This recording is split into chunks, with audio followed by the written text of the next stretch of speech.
Bueno, o sea, me ha gustado mucho cómo se han planteado como todos los bloques de debate y así, entonces, o sea, he pensado varias cosas, pero bueno, empiezo soltando algo, si se sigue el debate, pues genial. Y eso ya sí, pues tampoco me alegro mucho, pero, o sea, bueno, muy soltado. Que sobre lo que decía Carlos al principio, sobre en torno a la crítica a la socialdemocracia y diferentes planteamientos en los que se ha sugerido que quizá podría ser un impedimento para este auge reaccionario, una subida del fascismo o sea, ese bloqueo institucional a una subida de postura reaccionaria, bueno, o sea, Lo que pasa es que yo decía como el argumento con el que sí, se vende, ¿no? Sé que no es como postura, pero que, o sea, como para seguir como profundizando en esa cuestión, bueno, o sea, yo creo que hay una imposibilidad como de facto de inhibir ese ascenso a nivel social, institucional o en cualquier plano en el momento en el que o sea, el fascismo es una tendencia de la crisis que son momentos inherentes a este sistema. Las tendencias reaccionarias surgen en ese conflicto interno del capital que es un máximo exponente, o sea, con un máximo exponente en momentos de crisis. Entonces, para combatir ese auge reaccionario, hace falta ir como a la raíz de la cuestión y a atacar como a esa relación social que es el capital. Y esto, la burocracia interna de las instituciones no te permite tener una actuación directa en la... Perdón, es que no tengo, es que mi letra no me permite.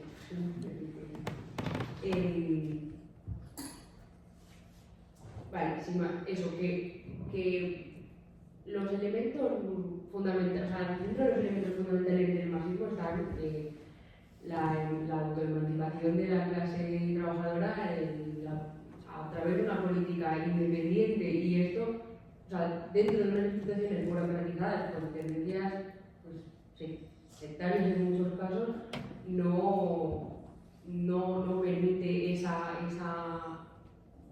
participación en las masas o como transformando la clase en algo que es para sí. Bueno, estoy mirando fatal, pero bueno.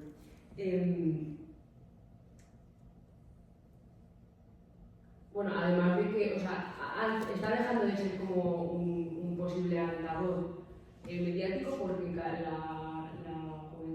sobre todo la gente más joven y así no accede a este discurso que plantea la socialdemocracia en los medios y así. Bueno, me estoy explicando muy mal, pero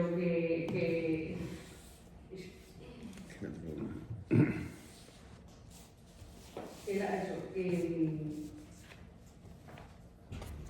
sea, bueno, aparte de como algo como más inherente a estos procesos de fascistización, también la composición de la socialdemocracia en la actualidad obliga a que su programa esté sometido a intereses de las clases medias, porque se ha perdido toda esa cualidad de clase o revolucionaria o no sé, como en su conjunto. Bueno, da igual.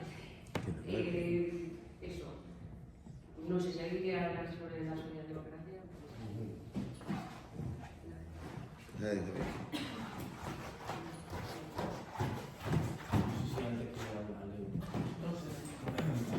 Bueno, en nombre de la asociación, bueno, daros las gracias también por estar aquí, también por la excelente exposición que han hecho los compañeros en el día de hoy.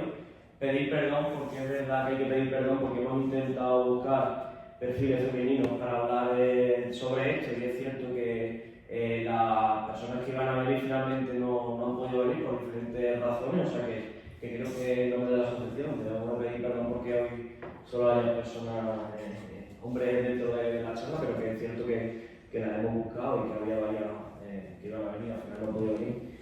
Y bueno, haciendo un poco una analogía quizás, aterrizando un poco en los textos de Lenin y sobre todo que su obra de la Revolución, sobre lo que pasó en Extremadura el 25 de marzo, pues yo creo que a raíz de lo que ha dicho Joan sobre todo se me vienen a la cabeza pues varias cosas, ¿no? La importancia de que las revoluciones en realidad las hacen las masas.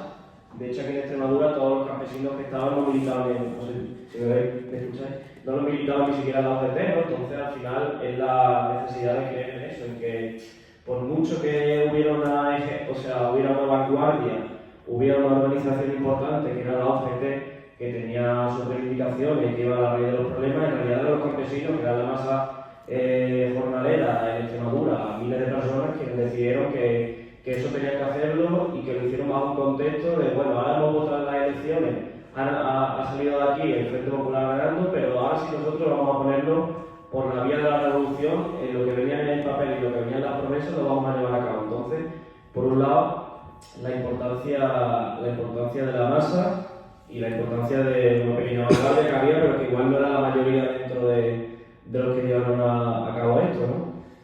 Y luego también, en torno a los saltos cualitativos, también es importante entender este momento, ¿no? que ha señalado Joan, que me parece que una de las cosas más importantes que ha señalado que hacía ver Lenin, ¿no? En ese momento es cuando se da un salto cualitativo, ¿no? De lo que digo, ganan las elecciones y llega el momento en que la gente sigue teniendo una servidumbre en Extremadura.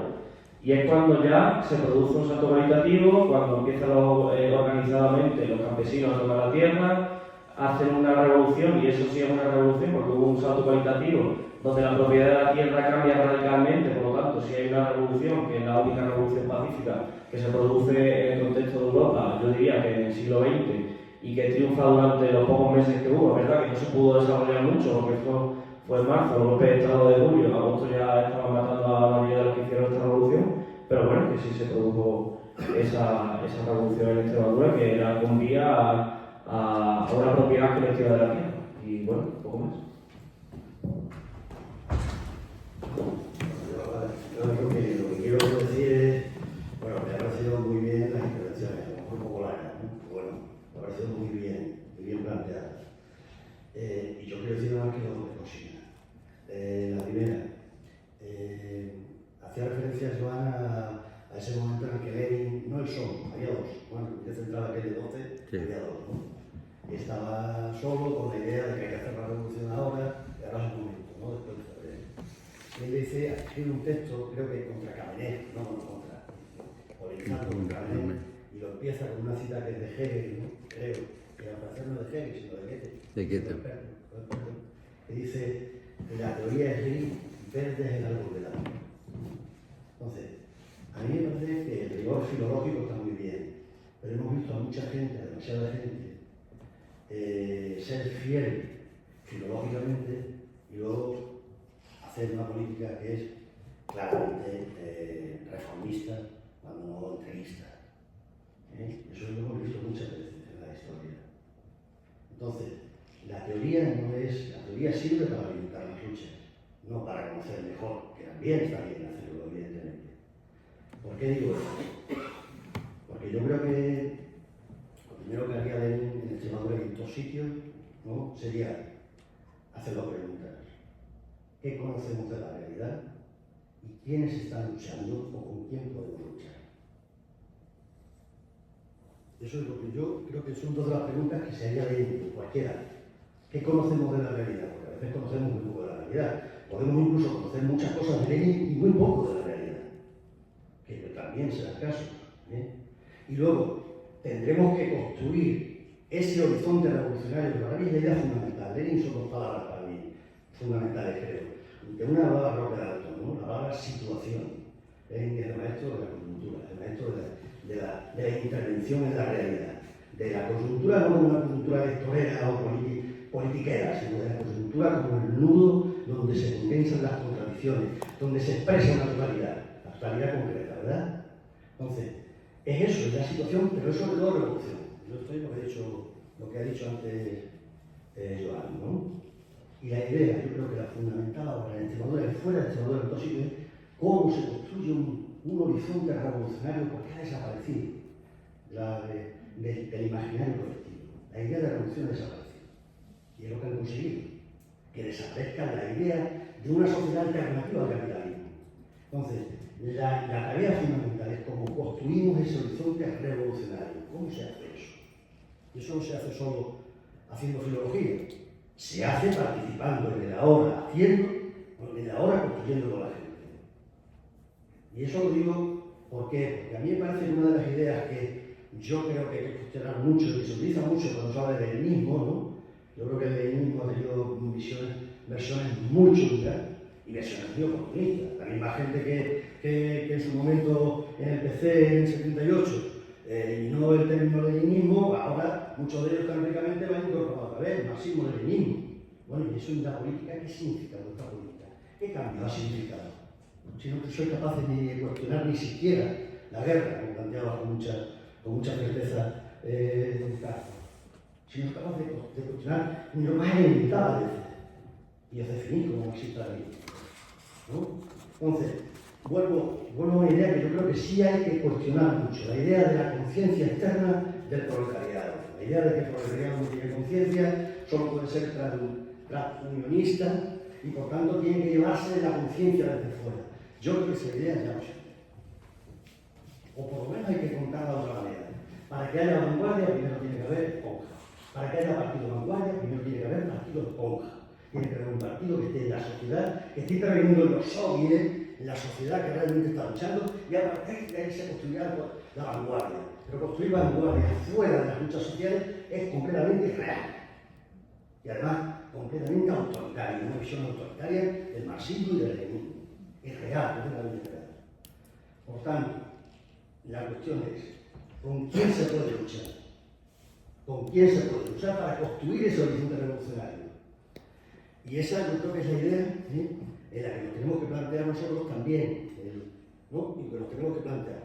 Y aquí que evidentemente pues sería con la gente que está luchando por el derecho a la vivienda ahora, con la gente que está en el movimiento de Palestina, con la gente que tenemos que conseguir que haya una movilización contra la colonización energética en Extremadura, por la gente que tenemos que conseguir que empiece a recuperar la idea de reforma agraria en Extremadura, que es lo que tenemos, que es la tierra, y que tenemos que poner que esté a disposición realmente del pueblo, ¿no? Todo eso, ¿no?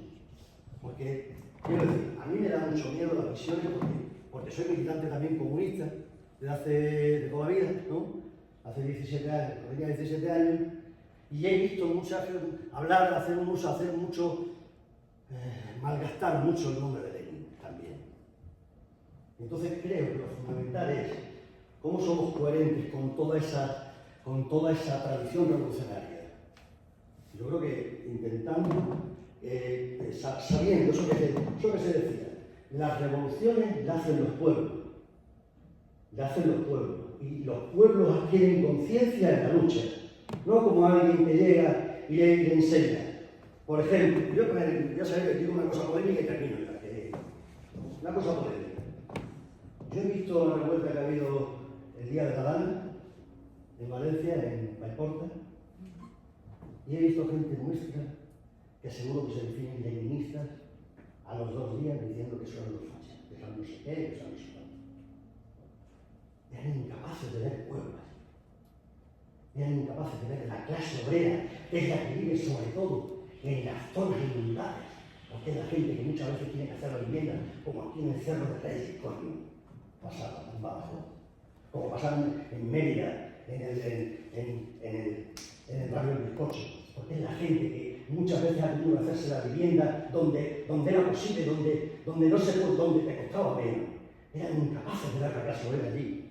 Solo que lo veían, son de Vox, son de PP, son de no sé qué partido. Eran incapaces de trascender la mirada y de ver que allí había una rabia, a un nivel mental, una rabia, que nos interpelaba a nosotros como comunistas, como marxistas-leninistas. Yo soy como Carlos, un comunista de movimiento, no un comunista de partido. Entendiendo perfectamente lo que estáis diciendo de la teoría del partido, obviamente. Pero creo que para que haya partido, tiene que haber movimiento. Entonces, lo que digo es que creo que este tipo de cosas que las tenemos que hacer con otra mucha gente, con cuenta que tenemos que estar dispuestos a aprender de mogollón de gente. De movimiento ecologista, si tenemos que incorporar de feminismo, tenemos que incorporar todos los otros movimientos emancipatorios a nuestra tradición.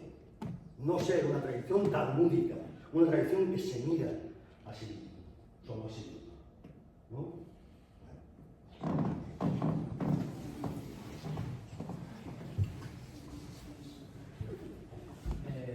¿Alguna pregunta?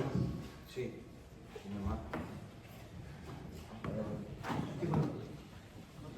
No, yo rápido porque saben 100 cosas, pero solo decir, solo voy a citar dos cosas.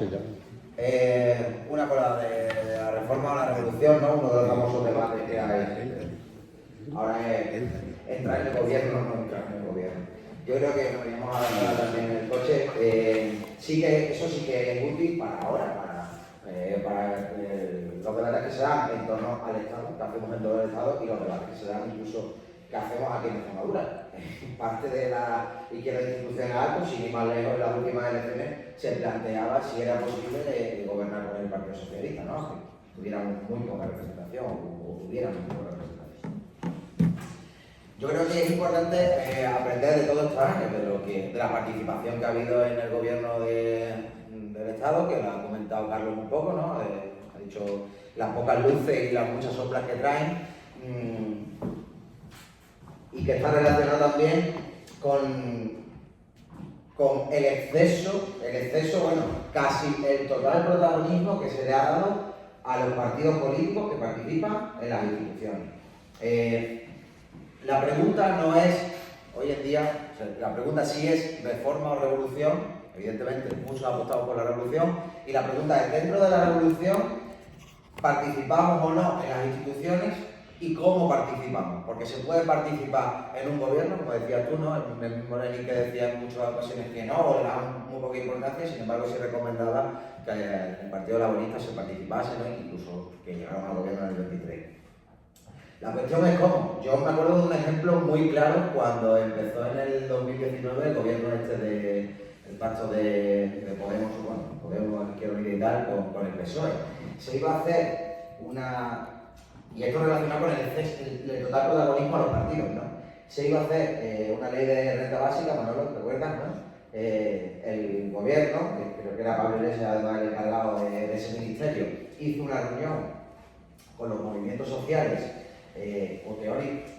organizaciones civiles y tal, que estarían interesadas en el tema, y se reunió con mucha gente, hasta con Facua, pero no se reunió con el movimiento por la renta básica, que estaba en España implantado y que llevaba muchos años, bueno, que habíamos acabado aquí en Extremadura, que se habían hecho marchas desde León, en fin, ¿no? Es un ejemplo muy claro de, vale, pues sí, cuando en determinado momento podemos participar en el gobierno. Ahora, ¿cómo estamos en el gobierno?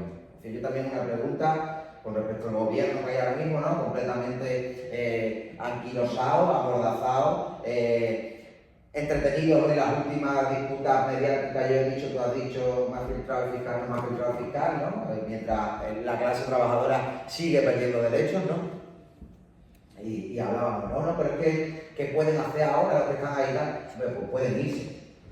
La pregunta es cómo estamos, cuánto estamos, hasta cuándo, con qué línea roja, cosas que creo que se puede aportar.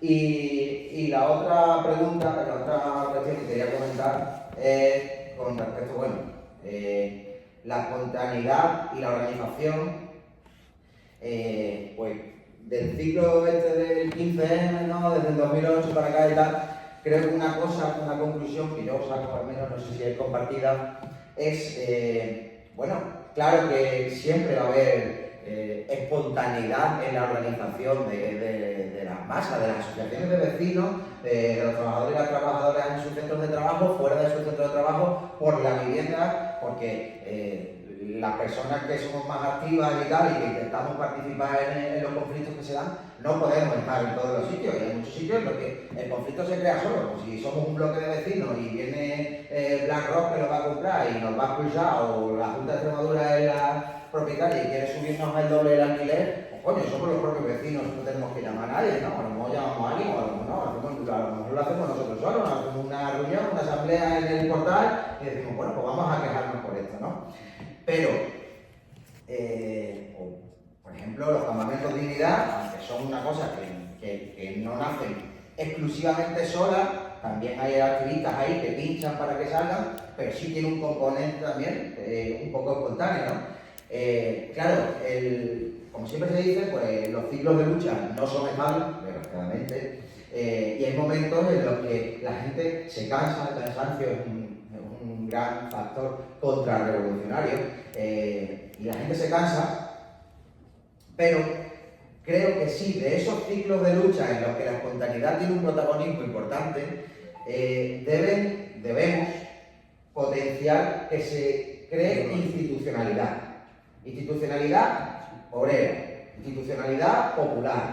¿Por qué? Porque es lo que permite que en esos periodos más de estancamiento, de más estabilidad, haya menos un núcleo que siga funcionando, que se pueda activar ante cualquier conflicto. Entonces, por eso tampoco creo que tiene que haber una dicotomía radical entre la espontaneidad y la organización, no. Los momentos de espontaneidad son muy buenos, reflejan algo muy positivo. Y es que tú, como decimos muchas veces, ¿no? O decía Javier el otro día, ¿no? Si la Asociación 25 de marzo es una cosa que a veces se nos va de las manos porque de repente vemos una foto a alguien con un cartel del 25 de marzo haciendo referencia al 25 de marzo que no conocemos para nada, que nunca está en ninguna reunión nuestra. Hostia, eso es la hostia, eso es muy bueno, ¿no? Pero cuando esos ciclos pues, se limitan un poco, aparece ese cansancio, pues eso, que haya un núcleo que ante cualquier problema, ante cualquier conflicto, se activa. Y eso, bueno, nosotros Hay que crear centros sociales. Sí, ya cierro. Creo que eso es, crear centros sociales que también sirvan como eso, pues también donde se reúne la gente. El poder trata mucho de acabar con los centros de reunión que tenemos. Nosotros en Andalego con la Corrala tuvimos una experiencia muy clara, que le dieron los pisos a toda la gente que estaba ocupando en la Corrala, porque era una manera de acabar con la Corrala donde nos reuníamos los activistas y hacíamos cosas. Y hostia, se aceptaron. Nos ayudaron mucho a que nos desmembraran, ya que no desaparecimos, ¿no? Muchos seguimos ahí, pero bueno, a que se empequeñeciera la cosa y tuviéramos más dificultad a la hora de organizarnos. Entonces, bueno, pues eso, nada, que no hay dicotomía en eso.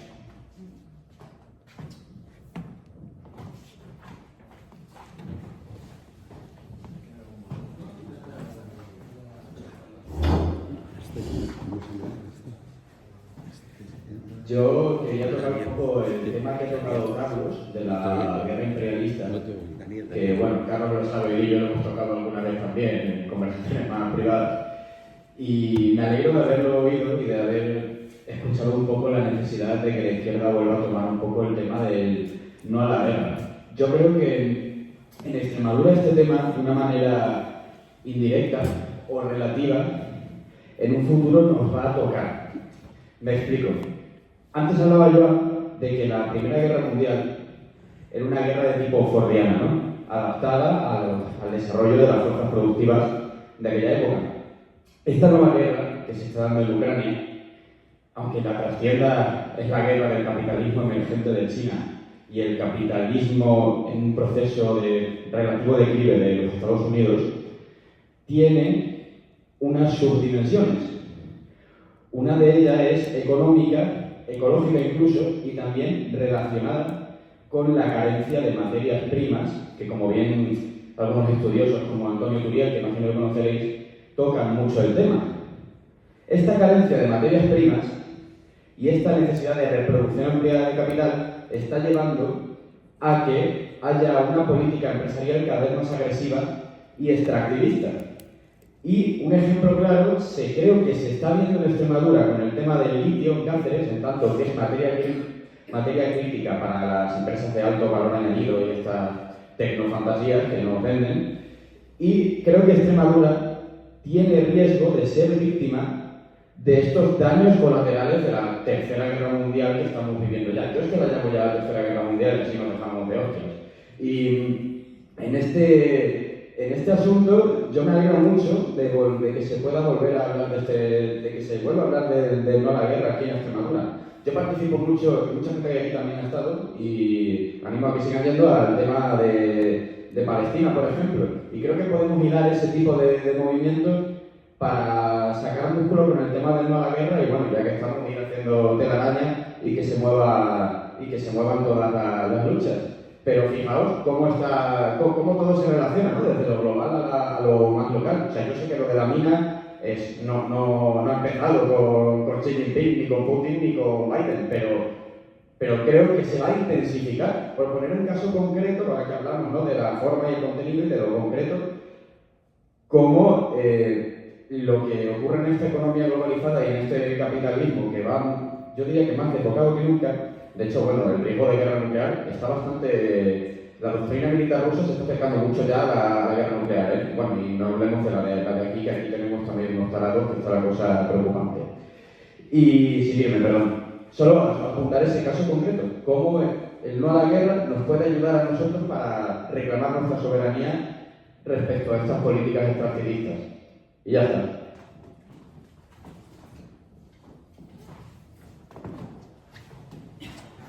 ¿Algún aporte más adelante? Solamente por hacer un poco de conversación. Es interesante precisamente con este último aporte cómo al final podemos estructurar en este juego también que hablamos de la situación, de cómo encontramos esa totalidad y esa conexión independientemente de que hablemos de lo local. Parece que cuando muchas veces hablamos de nuestros problemas locales estamos siendo particularistas, provincianos, pero no, precisamente de hacer un análisis marxista, de hacer un análisis de la situación, de hacer un análisis del contexto que nos lleva políticamente, socialmente, económicamente a ciertos lugares, podemos ver tanto el problema, su elemento diacrónico, su elemento horizontal, pero también su momento sincrónico, como por muy pequeños que nos veamos, por muy insignificantes que sean nuestros pequeños problemas económicos, de vida y tal, al final todo forma parte de esa estructura. Y me parece muy interesante cómo más o menos podemos ir haciendo este retablo a través de todo lo que se ha ido diciendo para construir una idea de los problemas que podemos discutir aquí. Si no hay más, si tenéis algunas palabras para cerrar. Yo quizá una cosita, una cosina en relación a lo que comentaba antes Raquel, a lo mejor. Bueno, Joanto creo que sí que quiere hacer, ¿no?, algunas intervenciones más. Yo, sobre todo el tema de lo del el fascismo, ¿no? Yo por lo que he entendido, ¿no?, yo estoy muy de acuerdo contigo en pues, aquello que decía Bertolt Brecht, ¿no?, de que de poco sirve señalar a la bestia fascista, ¿no?, si no señalas también y si no vas también a por el capital que lo alimenta, ¿no?, y que el fascismo no es algo que surja por fuera de la dinámica capitalista, sino que forma parte de ella. O sea, en eso estoy muy de acuerdo. Y estoy además de acuerdo que una política que renuncie a transformaciones profundas, que blanquee las miserias y la explotación y los recortes de derechos que todavía estamos viviendo, y que no pelee tanto por el conflicto social aquí y ahora como por ese horizonte de transformación profunda, alimenta el fascismo. Alimenta el fascismo porque al final va a hacer que la rebeldía se la lleve esta gente de la extrema derecha, ¿no? En eso estoy de acuerdo.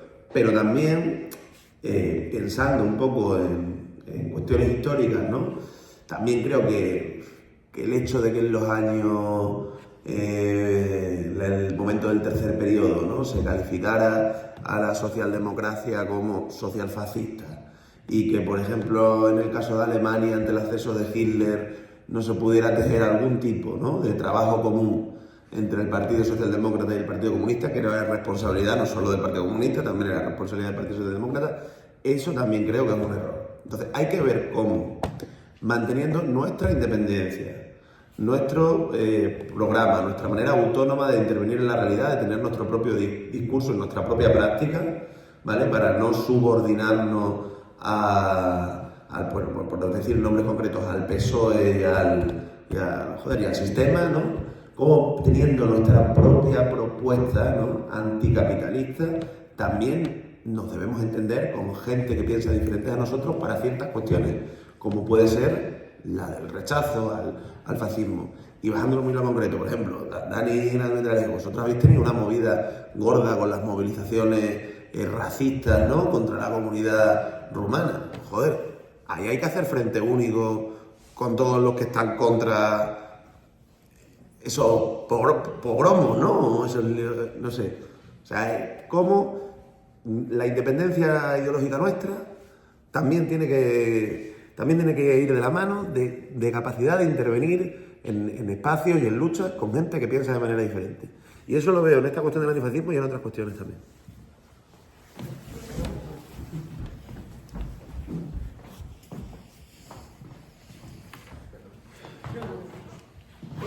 Vale, a ver si arranco ahora bien.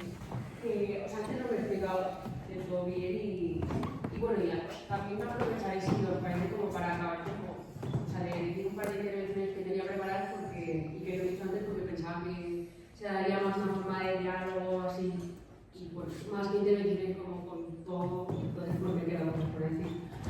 Bueno, claro, o sea, no quería dar a entender como que la socialdemocracia alimente el fascismo una cosa similar, o sea, quiero decir, como que la reproducción del fascismo es inherente a momentos de crisis y sin más. Pero lo que pretendía señalar es como que las limitaciones internas que tiene la socialdemocracia por defecto para poderlas combatir o para poder articular una serie de cuestiones. Que pueda existir o sea, que exista ese frente único, claro, que para mí es la unidad, o sea, lo que yo entiendo como unidad de clase y que en un futuro se convierte en la unidad del partido marxista, tal cual yo entiendo que ahora no expliqué eso, pero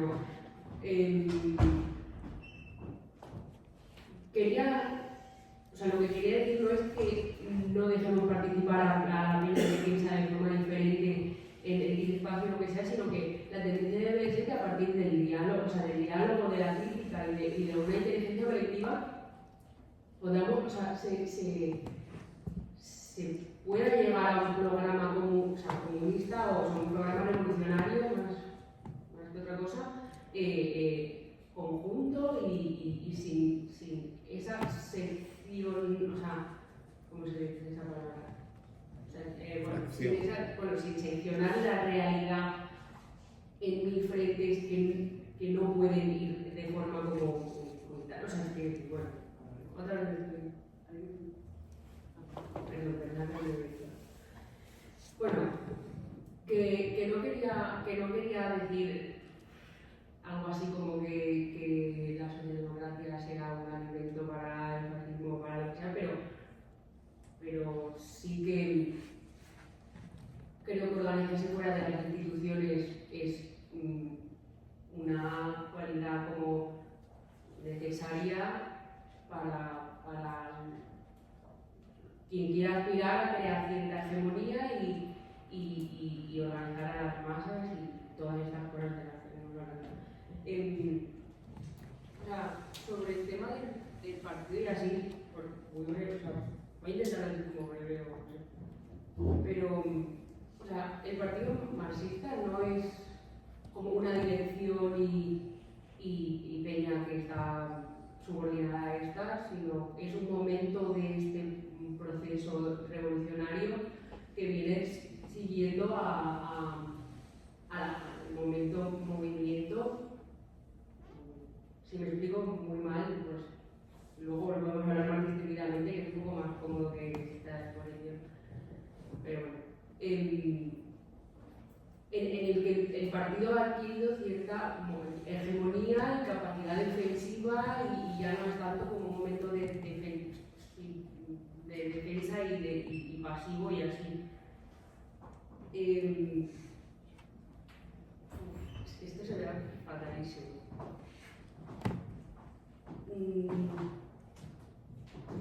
Por eso, o sea, cuando antes decías que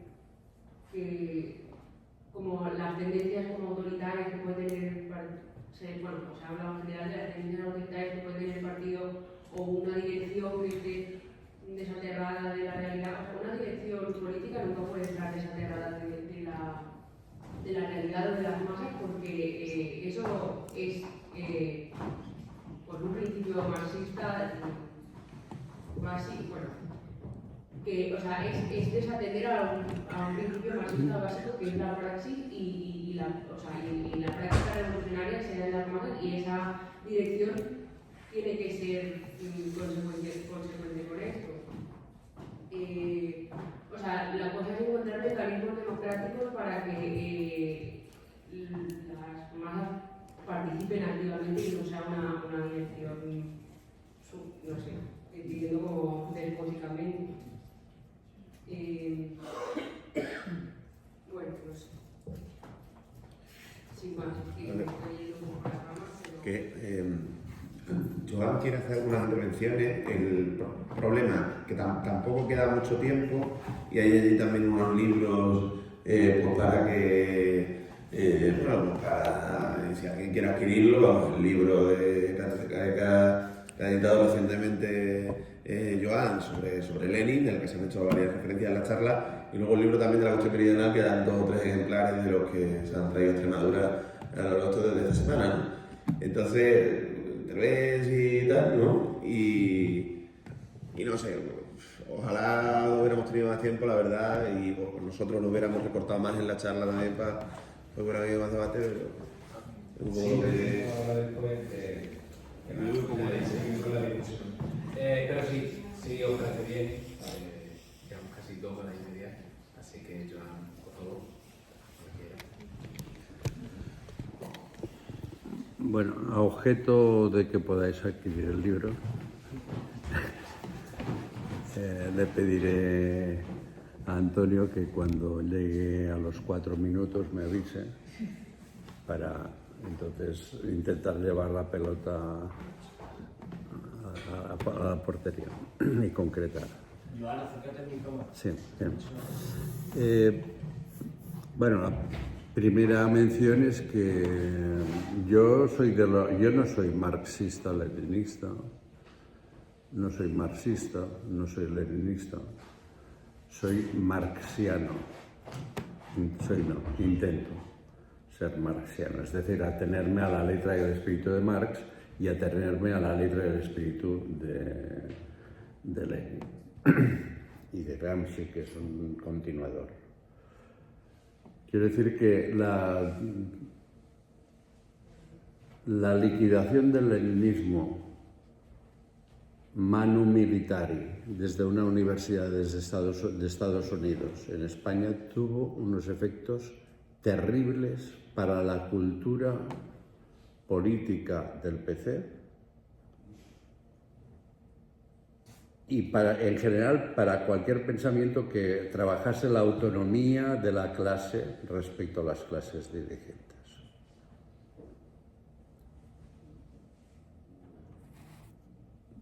Bajo el lema de marxismo-leninismo, con partidos que en sus estatutos figura el marxismo-leninismo, han hecho cosas impresionantes, revolucionarias, etc. Pues no sé, Ho Chi Minh, Vietnam, Partido del Trabajo de Vietnam.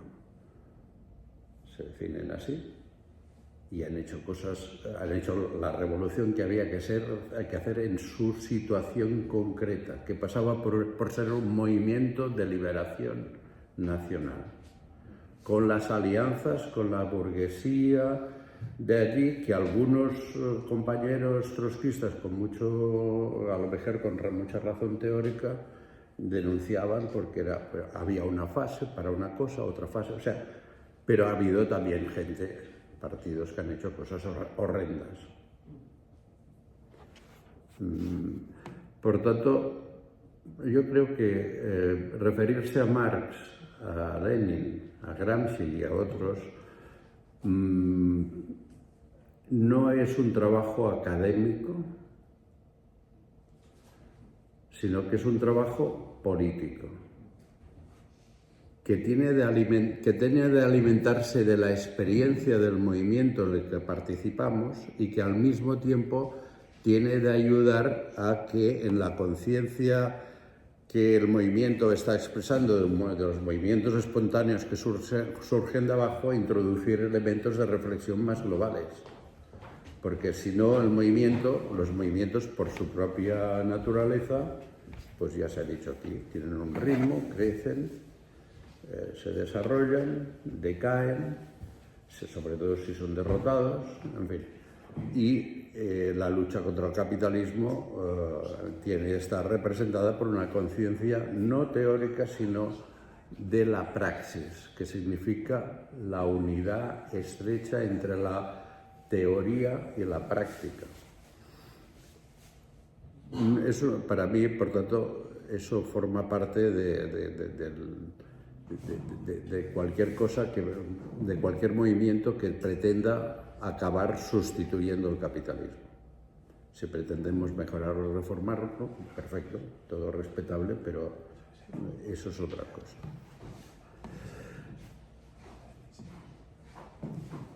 Los compañeros del movimiento socialista han puesto en primer plano del debate la idea de la autonomía de la clase. Y esto, en fin, había desaparecido bastante, aparte de núcleos y tal, del debate de la izquierda, ¿no?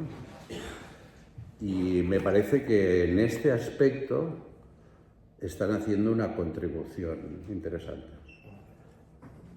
El único problema está, o sea, yo le encuentro algún problema al planteamiento que están haciendo. No llega a crítica, porque para criticar algo uno tiene que conocerlo mejor de lo que yo conozco, ¿no? Pero en lo que he visto, en lo que he oído, que es que a veces se contrapone esta independencia de clase, esta autonomía de clase, a las alianzas. Y se cae un poco en el esquema de Amadeo Bordiga, que veía que el único sujeto de la revolución era la clase obrera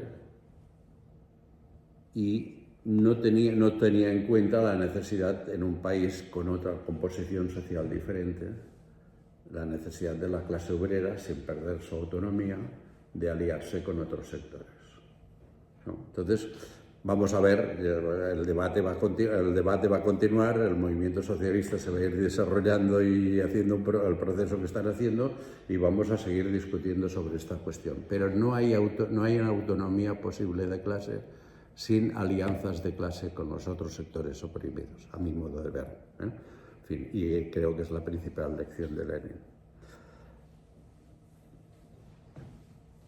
Es lo mismo que el debate entre espontaneidad y conciencia.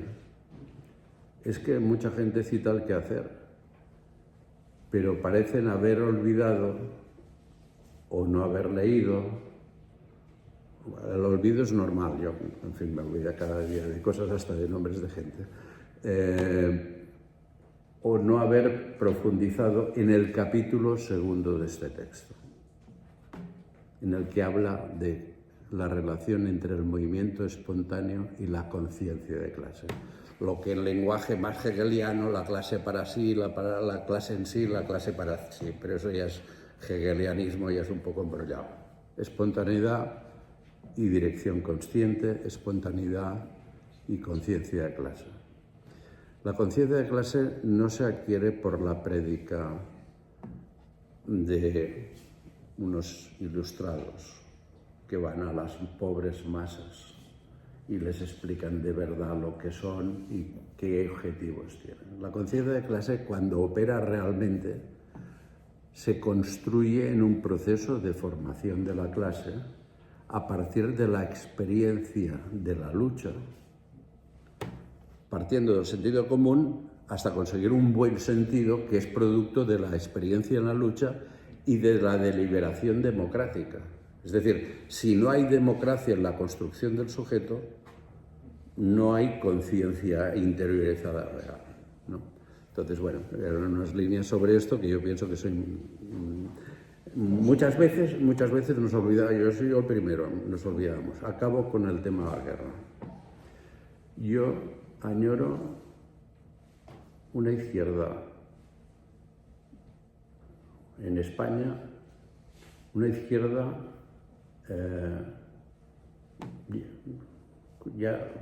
o un comunismo, unas organizaciones comunistas que planteen el problema de la guerra actual que estamos a punto de padecer. Estamos en el filo de la navaja. que no se reduzca a una defensa confundiendo la Rusia actual con la URSS, porque hay sectores que la confunden a Putin con Stalin, en fin, y hacen una amalgama. Con eso no vas a ningún sitio, porque ni Putin era Stalin, es Stalin, independientemente de lo que no entremos en el tema Stalin. Pero no es lo mismo. La naturaleza de clase del Estado, de la URSS, es totalmente diferente de la naturaleza de clase de hoy, pero que al mismo tiempo no denuncie que el origen de la guerra de Ucrania está en el imperialismo norteamericano y la OTAN. Esa es la causa principal. Y que en el momento que vivimos de terrible peligro, de filo de la navaja que decía, hay que levantar unas reivindicaciones claras para movilizar a la gente. A mí, modestamente, me parece que estas reivindicaciones serían las siguientes. Alto, o sea, parar las hostilidades como reivindicación del movimiento por la paz. No puede continuar muriendo más gente. Apertura de negociaciones inmediata. No envío de armas a ninguno de los dos bandos. En nuestro caso es un bando concreto. Y, por tanto, en base a estas tres reivindicaciones así de simples, que se pueden, naturalmente en la agitación, en el trabajo, se tendrían de desarrollar, a profundizar, seguramente no es de esta forma, juzgar nuestra participación o no en los gobiernos. Un gobierno que esté estimulando el envío de armas no es un gobierno en el que nosotros tenemos de protestar desde fuera de este gobierno, aunque dentro a lo mejor hay compañeros con muy buenas intenciones, ¿no? Etcétera, ¿no?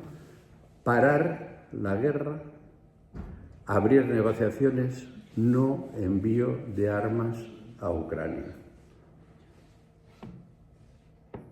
La verdad es que me gustaría morirme viendo aparecer un movimiento así, un movimiento que diga esto y que incida realmente en la guerra. Eso sería un movimiento que lucharía por la paz, no como una cosa hippie o de New Age, sino como un planteamiento antiimperialista. Pero bueno, ojalá lo veamos surgir y ojalá los que estamos aquí hagamos algo para hacerlo surgir. Pero bueno, ahí estamos. Y, en fin. Muchas gracias, Muchas gracias.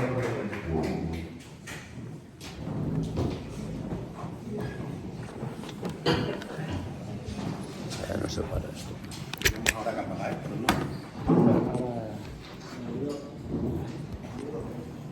Vamos a ver. Al final se ha abierto. Ah, mira, ahí está. Bueno.